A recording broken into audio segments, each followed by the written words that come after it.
In the last practice video, I mentioned that you wouldn't want to end up sticking your entire application right here inside of React DOM.render. Imagine having a web page with hundreds of elements on it. This would just be impossible to maintain.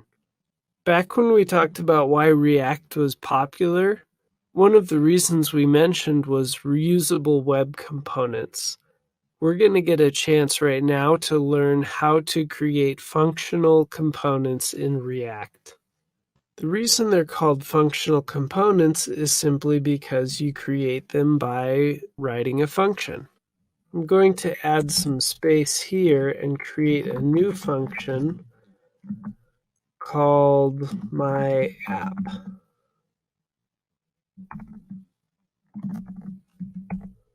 Notice here that I'm using the constructor convention of having capital camel case for my component name. This is a very strong convention that you should adhere to in React. Always have camel case and start your first letter as a capital letter. And the really simple thing about functional components is that all you need to do is return the JSX that you want this component to represent. So in our case, we can just take this unordered list and return the unordered list from our functional component. It's important to know that although in this case it would work without it, it's always a good idea to wrap this in parentheses. And then another strong convention that I really like is to put everything on its own lines. This way it reads a lot more like HTML. Then in React DOM.render, we can create an instance of our functional component by placing the name of the component and wrapping it in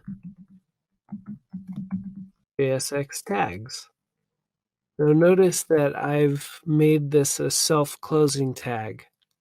There are some instances where you'll want to create components that can accept children elements, but for the next little while, we're going to make every component a self-closing component. Now notice when I refresh, I have the same thing that I had before.